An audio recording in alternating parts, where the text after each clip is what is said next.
Селям алейкум, студияда Айша Шулакова, сонуна келе атқан автанын Эссас Одиссева қалары ақында сөз жүрсетежеміз.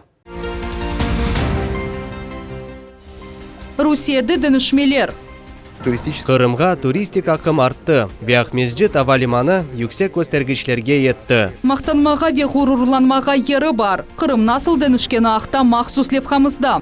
Епіміз ЗАГСқа, кино ве ресторанларға, туроператорлар балаларнен чықмаға рұқсетні беклейлер. Чүнки бізім ве чоқсы шіркетлерінің іші бұ йөнеліш еле бағлы. Қырымда коронавирусқа қаршы сынырланувлар қысмен лағу етілді. Пандемия парламентарийлерінің ішінен насыл кедер етті. Моя роль Менің ролім Қырым сакинлеріне, ватандашларымызға ярдым етмекте. нашим соотечественникам. Русия Федерациясы Девлет Думасының мебусы Руслан Бальбек Милет телеканалымызға берген мақсус интервьюсы. Қырым сакинлері вакцинация етілуінің суряты текарта. Біз популяцион иммунитет севиесіне чықмалымыз. Бұ 60%-ға яқын. Қырым тибиджилері бір айда коронавирустан 200 бинге яқын адамны ашыламаға азырлар. Русия еле еді ел 2014 сенесі Қырым тарихында яны сайфи açıldı. Тарихи адалетлік тікленілді. Энергетик қамача ве санкцияларға қаршы күреш, медени тарихи мирас сақланылуы, шер ве туристик салаларының инкишафы. Қырым бұйық күріжілік мейданына чевірілді. Ве еді ел кечкен сон біз енді яны евіміздің көрінішіні көре білеміз. Бұл вақыт ішінде Қырым сакинлерінің яшайышы насыл дінішкені ақта левхамызны серетіңіз. Асырының федераль құрыжылығы 2 ел ішінде Керич боғазындан 19 километрлік көпір тікленілді. Бөлі ғайы тап 100 ел евелісі пейда олған еді. Арзуның керчеклешмесіне есеті Қырым Русия еле бірлешкен сон имкан тапылды. О ярымаданы Қытанен таманадан бағлады. Қырым көпірісінден енді яқын 13 миллион араба кечті.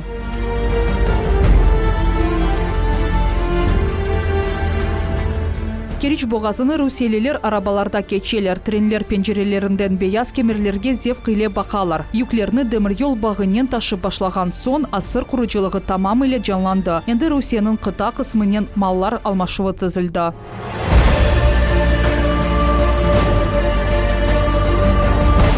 Қырым көпірсінден бірден Тавридаға бұ федерал емие ташыған да бір объект. Енді Керичтен Ақярғачы 3 саат ішінде етіп бармақ мүмкін. 250 километрлік темтегіз ел қапламасы, 4 yolақлы әрекет, 18 нақлиет чезімі ве 15 көпір. Таврида – это дорога, которая... Таврида bu тек 14-нче, 15-нче, 16-нче, 17-нче сенелері олған әрекет үшін ел дегіл, перспектив кергінлік үшін. Яғни келечекте олacak арабалар сайысы назарда тұтылды.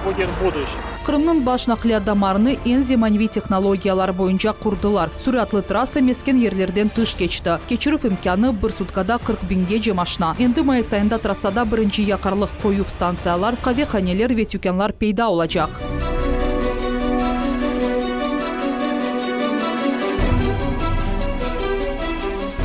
Симферополь авалиманының яны терминалыны Керчектенді Қырымны танытқан объект деп адламақ мүмкін. Қиышқаш конструкциялар ярдымынен дeniz далғасы шеклене яқынлаштылар. Оның yüksеклігі 25 метрден 35 метрге же. Русиялы Қырымда авалиманда yolcular ақымы 4 кереден зияде артты. Яны терминал ярымада тарихында ең бұйық инвестицион проект сайла. Русияның женюбінде ең бұйықлерден бірідір. Оның мейданлығы 78 bin квадрат метріні тәшкілеті Қырымның Эссас ава қапулары бір елда 6,5 миллион yolcuға қызмет көстере біле. Кечкен пандемия елы яны комплекс құрылмасының мүмлігіні да бір кере таздықлады. Ақмезжет авалиманы ось ішінің ең yüksek ноқтасына чықты. Біз август айында миллиондан зияде yolcuға қызмет көстердік. Бір күнде 4 бинге яқын yolcu bulundu ve аэровокзал структурасы бойле көлемде yolcular taşımasını бежерді. Daha bir kere қайт етем. Яны инфраструктура құрылмасы ақында 16-нче сене қабул етілген қарар мұйым еді. Артық Қырым Украинанен энергетика бойынша бағлы дегілі. Русияле бірлешуінің 5 жылығына ярымадада Балақлава ве Таврия теслері бар күчінен çalışып башлады. Егі станциялар рекорд мүддетті регионның энергетик теминленуінің доғырттылар. Ербірі 470 мегаватт бере. Оларны энергетик қамача вақытында құрып башладылар. Бу ise Таврияты Сыйдария төлөвінің меркези ері электростанцияның мейі демек мүмкін. Экипов газ блокының ішіні геже күндіз мутихасыслар командасы көзеті. Насослар çalışmasını kontrol етелер. Бұтын донатма ерлі. Станцияны дүния стандартлары бойынша құрдылар. Бүгінгі күнде Қырымда энергетика етерлі. Біз кемерде генератор күшіні айырып электроэнергияны қыта қысымға да сата білеміз. Время от времени можем генерить и продавать электроэнергию и на материковую часть. Русия тіркібінде кечкен еді ел бұл тибиет сасында да оге бұйық адымдар. Бұның мисали Симашка адына чоқ функциональ меркез. Зиманевей 12 қатлы тедавилев диагностик комплекс 15 профиль бөлігі, МРТ аппараты, ангиографлар, білгісайар томографлары. Бір мерkezде yüksek технологик ярдым көстерілеві үшін ен яны донатма топланған. Если раньше пациентам Егер эвеллері комплекс диагностика керек олған хасталар бір қач мүйсеге мұражат етме керек олсалар, шымды біз бұны бір чоқ функциональ мерkezде япып оламыз. здесь у нас в одном многофункциональном центре. Тиби мерkezде 16 зиманевей амелиатхане бар. Елның башындан берлі мұнда 500-ден зияды операция кечірділер. Оларның арасында yüksek технологик амелиатлар. Ярыдан бір асасжа. Как микрохирургические вмешательства. Бізде мұнда лазер технология қолануы или микрохирургия ве эндоваскуляр амелиатлар кечірілі. Бу ise Дорт президентінің мектабы қалқарасында она бөлі ат қойылған еді. Оқуф мөссенің құрылмасы черек асыр девам етті. Веттек Русиялы Қырымда құрып бітірділер. Шымды мектеп Русия қараманы Алиме Абдынанова адыны ташы. 800-ден зияды талебе эки тілде тәсилала. Бу Қырым татар ве рус тіллерідір. Açık dülber sınıflar, bol-bol, balaçıqlarga yer çok. Mında sınıfların oğunda da meydançıq var. Balalar tenep üstü çıqalar, oynaylar anda da. Мектепте білге алмақ үшін яратылған шарайт ең yüksek дәрежеге лайық. Мөссе сонки техник васталарнен темин етілген. Мне нравится эта школа. Мен бұл мектепні бегенем, о яны, ожаларымыз бек яқшы, мен мұнда оқымаға севем. 7 ел девамында Қырым буyu құружилық мейданына чевірілді. Ярымада федераль мақсадлы программа параларына инкишаф еті. Милли проектлер ве жүмкүри бюджет паралары да қошыла. Мы построили огромное количество объектов. Mühendislik инфраструктураның чоқтан-чоқ объектлері құрылды. Біз ялу бойында кос иншаатларының құружилығына кечтік. Азбар территорияларының içinde тамир ишлері, муниципаль ара yollarının тамираты сағлық сақлав объектлерінің абаданлаштырылығы девам еті. Мен да донатма ақында айтмайым. По всей республике Крым. Я уже не говорю о том, что закупается огромное количество медицинского оборудования. Бу эпсы музбет нышмелер. Қырым сакинлері 2014 сене doğru seçim etkенлеріні да бір кере таздықлай. Программамыздың невбеттікі қысмына кечеміз. Бүгін эфирімізді Русия Федерациясы Девлет Думасының мебусы Руслан Бальбекілі эксклюзив интервью. Руслан Исмаилович, селям алейкум. Алейкум селям. К вам, как депутату Госдумы Российской Федерации, часто обращаются крымчане. С какими проблемами в первую очередь? Проблемы, которые беспокоят людей, это в основном бытового характера. Конечно же, есть и вопросы, которые касаются сохранения национальной идентичности, языка, культуры, традиций крымско-татарского народа.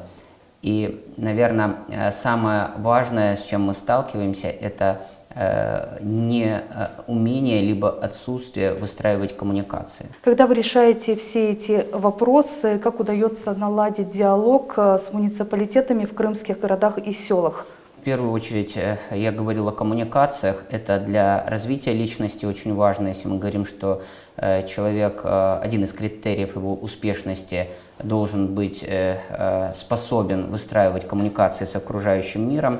Вот как раз-таки моя роль здесь основная – это выстраивание коммуникаций между гражданским обществом, нашими крымчанами, соотечественниками и органами власти. Зачастую люди воспринимают власть образно, не деля на уровни. Конечно же, местная власть имеет свои полномочия. Что касается региональной власти, она может вмешиваться в деятельность местной власти только на уровне делегированных полномочий, не говоря уже о федеральном центре. И зачастую успех как раз-таки заключается в том, чтобы видеть эту разницу и уметь выстраивать коммуникации при взаимодействии с органами власти эффективно и с необходимым результатом. Поэтому вот моя роль заключается в том, чтобы помочь крымчанам, помочь нашим соотечественникам эффективно выстраивать коммуникации с максимальным результатом для себя. Тех государственных программ, которые сейчас у нас имеются, достаточно ли, чтобы крымские татары могли сохранить свою идентичность, культуру? Дело в том, что государство создает условия, то есть дает право на сохранение национальной идентичности. Тем более после поддержки поправок Конституции крымчане, как и все россияне, получили право, при котором создаются условия на законодательном уровне для сохранения самобытности языков народов России.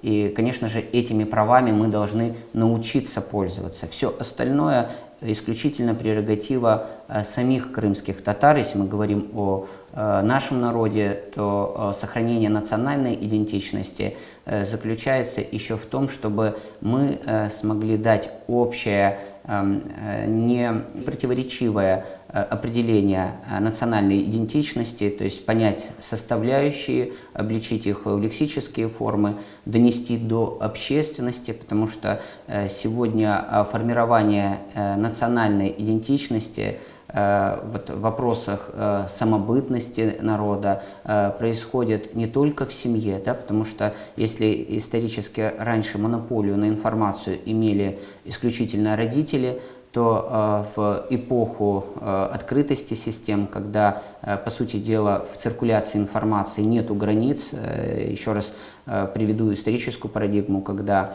основным циркулятором, да, в распространении информации выступали там почтовые голуби, там караванные пути, и временные промежутки, в принципе, можно было просчитать, они были довольно-таки длительными, и, естественно, это создавало некую замкнутость обществ в циркуляции информации и в доминировании одной из идеологий, которая была принята в том или ином обществе.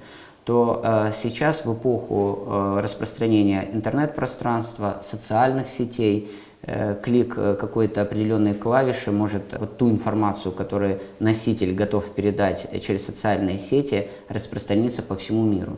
И в семье в конкуренции идей появилась у родителей, которые, еще раз повторюсь, у которых была монополия на информацию, а соответственно на воспитательный ресурс в семье, появились альтернативы, это социальные сети, интернет-пространство.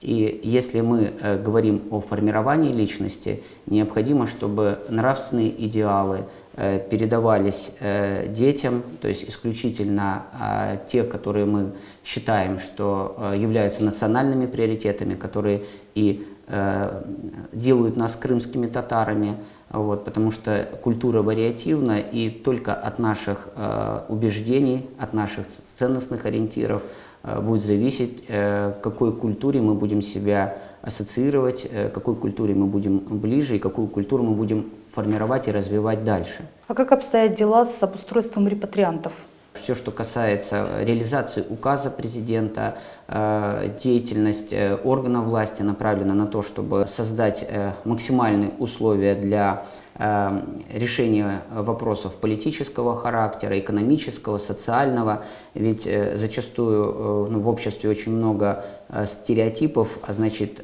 фобий касательно исключительности якобы прав и так далее, которые дает возможность вот данный указ и федеральные законы о реабилитации жертв политических репрессий. На самом деле по отношению к репрессированным народам, помимо самой высылки, применялась такая процедура, как поражение в правах. Поэтому вот весь комплекс мер, который дает сегодня законодатель, президент своим указом, направлены на то, чтобы восполнить утраченное, создать условия, при которых бы народ смог восполнить вот те раны, то есть вот ту утрату, которую понес вследствие незаконных, преступных репрессий по национальному признаку. Идет 5-й год вашей каденции в Госдуме. Какие итоги можно подвести сейчас и что считаете своим главным достижением за все эти годы? Деятельность парламентария можно разделить на две части. Это законотворческая деятельность и представительские функции. Что касается законотворческой деятельности, наверное, самый важный законопроект, который в итоге стал законом действующим, Это закон, позволяющий легализоваться репатриантам на исторической родине. Это за 30 лет впервые появился правовой механизм в 2017 году, который позволял на законном основании людям, которые были незаконно депортированы с Крымской АСР, имеющих по нисходящей либо восходящей линии справку о реабилитации, вернуться на историческую родину. Такого закона, такого правового механизма не было все 30 лет. Поэтому считаю, что это большое достижение. По сути дела, Россия открыла двери для того, чтобы все люди, которых незаконная депортация, репрессии по национальному признаку разбросали по всему бывшему Союзу, по всем республикам бывшего Союза, могли законно вернуться на свою историческую родину. Я считаю, что таким образом Российская Федерация содействовала объединению семей и целостности нашего народа. Ну и все, что касается представительских функций, это постоянные встречи, это участие в проблемах наших соотечественников. И считаю, что это, наверное, основная миссия любого парламентария – помочь соединить деятельность разных уровней власти, потому что пересекаются вопросы, и без межведомственного взаимодействия быть успешным и достигать результата невозможно. Поэтому считаю, что в этих двух направлениях мы старались, и вся моя команда, которая состоит из помощников, консультантов, делали все, чтобы крымчанам, нашим соотечественникам, жить стало комфортнее, легче. И в этом направлении дальше буду делать все, что от меня зависит. Руслан Исмаилович, сау болыңыз за интервью. Алла разы болсын. Қырымда коронавирус ile bağlı sınırlanуларның esas kısmını лягу еттілер. Кинотеатр ve ресторанларның толдырылып квоталары да артты. Банкет заллар çalışып башлады. Ресторанларда кенеде корпоративлер тешкил етмек мүмкін. ЗАГСларда тантаналы мерасимлер кечірілі, мевзунун девамы левхамызда. Қырым сынырланулар шарайтында бір елдан аз вақыт яшай. Бұл дәвірде ясақлар вирус кебі бизнеске өз далғалары нентесір етті. 30% театраль квота ниайет кечмішті. Енді залының тек 4-те 1% бош қалacak. Театраль индустрияның векілері репертуарны янарталар, векелеріні саялар. Премьералардан сон пандемия кедереткен аншлаклар бекленілі. Әлбетте аншлаглар бізім даими серджіміз Виктор Мясников февральде Дубровский спектакльны 25 кере зиярет етті. Ве Орфея и Евредика, Юнона и Авось. Артистлер бойле вазиетті яны роллерні менімседілер. Онлайн-театр кечкен сене технология прогрессінің земаневе yoldaşı oldu. Медениет везірлігінің еміріні эда етмеге весейірджі үшін мониторның обыр тарафында çalışmaға алыштылар. Ама бұны дайма етмектен yoruldılar. Серек отырған серджілерінің ел чырпмалары артистлерінің юрегіне майкебі олдылар. Шымды о девір ақында креслаларда ясақ еткен смайлар аңдара. Бош зал үшін ичра етмек пек ағар. Театрлер 30%-ға açılacak. Дегенде біз әлбет пек қубандық. Тек кино ве театрлер дегілді ресторан бизнесі де сынырланувлар далғалары түбінде қалды. Қырымда рестораторлар үшін қыш қызғын дәвірдір. Тек декабрь айына бір банкет салонына онларжы корпоратив ве банкет келейді. Egленже ве ашайт саанын зарарыны сайып чықмақ ағыр дегіл. Очень существенные потери. Bizim restoranımız pek büyük zarar gördü. Biz bu vakit devamında hiç bir korporativ geçirmedik. Olarga hazır olsak böyle, çünkü dekabr restoran için en büyük gelir getirgen aydır. Gece klublarının tanцполlarında davuşlar eşitilip başlandı. Bari keli, ama onların sahiplerinin keyfi denişi. Ağır devirler yakınlengenine kuvanalar, hem de bergi tolemek gerekliginden kedirleneler. Biri bir sualge cevap kıdıra. Korona buhranından nasıl kaçmak mümkün? Нужно ли продлить? Bizim sağımız için imtiyazlı devirni devam ettirmek gerek mi? Ya da şimdi imtiyazlarını lahu etmek vakıta keldi mi? Val regional mahsulatı keçken sene devamında 6%-ga zarar ko'rdi. Yarım bin Kırım firmasının reberi maliyevi zarar hakkında laf yürsetip başladılar. Destek çareleri de yaxşı duyuldu. İş yerlerini saklap kalmak için 2020 senenin birinci yarım yılı devamında yakın 3 milyard ruble masraf etildi. Toy industriyasının vekilleri de canlandılar. ЗАГСларда Kenne'de yaşlar ve onların misafirleri талаплары ичон ачылды. Енді сентябрь тола пек фаль. Бу тойлар үчүн ең қызғын ай. Кечкен сене пандемия себебінден август бөле олды. Келін ве киевлер базар ертесі чаршембе жума күнлері олды. Яни бүтін авта язылы еді. Наша работа это все. Бызым ишimiz bu daima sual işaretidir. Toy olacakmı, yokmu, evvelden hiç bir vakit aytıp olmaysın.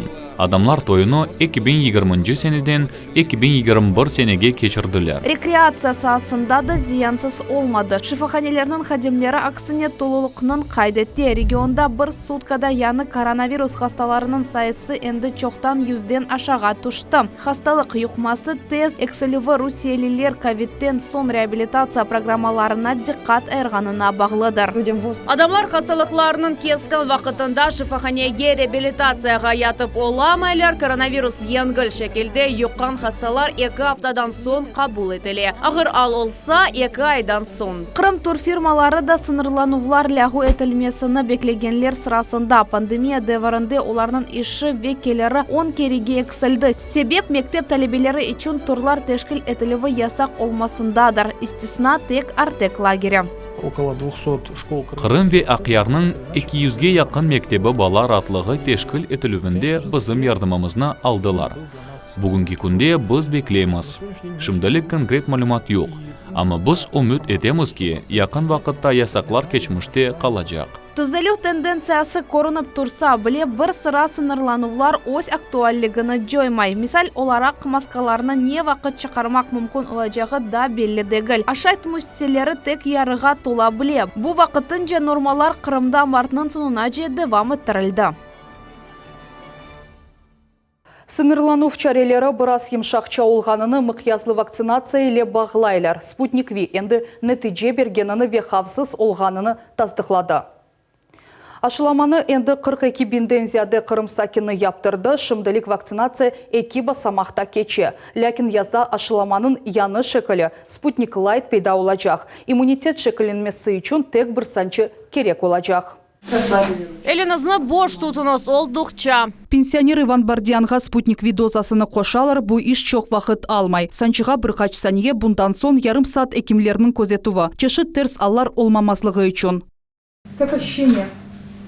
Нормаль. Вücut хорчаланмасы için bir şey peyda ola. Onun için böyle karar aldım. Vaksinanın bir ampulасы 5 адамға ете. Onun için hastalarini gruppalarga bölelер. Bir артындан керелер. Tibiciler ilacını tek bir kere buzdan eriteler. Bir dakika pek kıymetli. Tekrar buzlatmak mümkün değil. Оге чапмайық корона ашыламасындан evvel мұтлыға екімнің бақуындан кешмелі. Артериаль қан басымы, набыз ве қанда кислород севiyesi өлченілі. Ашылама яптырмаға істегенлерінің сайысы пек чоқ. Тек бұл 4-ші санлы Ахмеджит хастаханесінде бір күнде 100-ден зияде адам кече. Гам-ковид-вак ашыламасы 2 қысымға бөлініп япыла. Санчылар арасында 3 hafta вақыт ола. Екінші компоненттен сон инсан вүжудында құрчалайчы антителалар пейда олып башлай. Олар en azdan 2 yılға етмек керек. ОМД вирусының яны мутацияларына қаршы чалыша. Тамам bu алға esaslanып, Ахмеджит Сакен Александр Сафонов ашылама яптырмаға қарар алды. Бүгін 2-ші дозаны алмақ үшін келді. Енді ашылама яптырғанларнен сөбетлештім. Bu alimetler hakkında işitken edim. Biraz baş ağrıtısı, sıcak көтерілуі ola bile dediler. Men buna hazır edim. Ama mende böyle bir şey olmadı. Her şey normal geçti.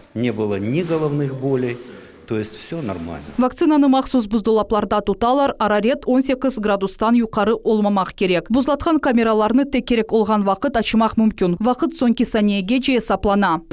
Айны шөле суықтан элементлері вакцина дөпеден кенеде суықлатув ве бірден ашылама кабинетіне. Ольга Бартенева эмшірелерінің эмді вакцина едеклері бойынша баш реберыдыр. О ilaç сақлы эпсі буздолапларының анақтарларыны сақлай. О өзю информацияға қатнай. Ампуларны махсус термобоксларда ташилер, оларның içinde суық сақланыла. Уфақча боксларда вакцинаны поликлиника içinde ташилер. Точно так же. Мұнымында вакцина тура бір қысым, екінші қысым ве бірден қапаттам. Ковидтен ашыламаны істеген бір адам яптыра. Бұл бедава ве en esası адамның істегі ile yapılған санчы. Хасталанмайық деп хасеветленеміз. Лариса Глушкова Лохсахане клиник диагностика лабораториясының мудирі ішті чоқ адамларнен көріші. Ашылама есе эмоларны эмді озымы кырымы құрчаламаға ярдым етердей. Вакцинациядан сон хасталық юқмасы ен алчақ севиеге же экселе. Ашыламанын семерлігі 93%. Нормально? Алым нормаль. Эршей пек яқшы кечті. Эршей яқша. Иш ерінден ұзаққа кетмейіп ашылама яптырмақ мүмкін. Бұның үшін Қырымда чықыш ашылама бригадалары чалыша.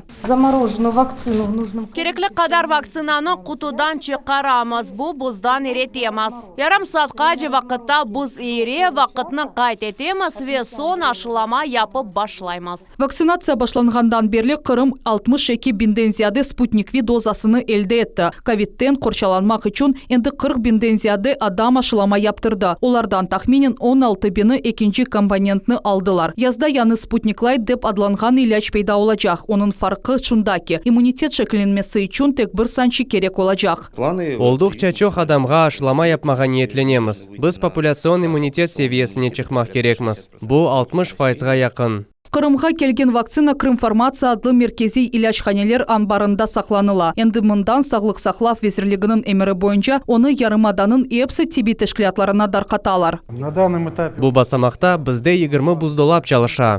Егер керек олса да 15 бөле буздолап бар. Ер біріне 2,5 бин доза иляч сыға. Бірді-бір қазайы ал, яда электрика сөндірілуі олса, генераторлар бар. Вакцина бүтінлей хавсыз ерде. Шымдығы вақытта бұл долапларда 3,5 бин доза ерлеше. Оны сақлап тұталар. Датчиклер ярдымынен камераның ішінде олған ершей контроль етіле. Керекли керексіз вақыт ачмамақ ве суvuqta сақланылуыны бозмамақ үшін. Ковид енгенлікнен керек қайтмай. Қайтса біле, оның ақыбетлері қала. Адам тез yoruла, нефес алуы ағырлаша, диққат ве қатырасы зайыфлаша. Хасталықны кечіргенлерге бөйле гүлдесте. Хасталықтан қорчаланмақ үшін мутихасыслар ашылама яптырмаға тепсие етелер. Чүнки ен мұйымшей бұл инсанның жаныдыр. Бүгінге бұйепсі хаберлерді ярымадамыз яшайшы ақында да чоқ малюматны телеканалымыздың terkamillet.ru ресми сайтында тапарсыныз. Сағлықнен қалыңыз.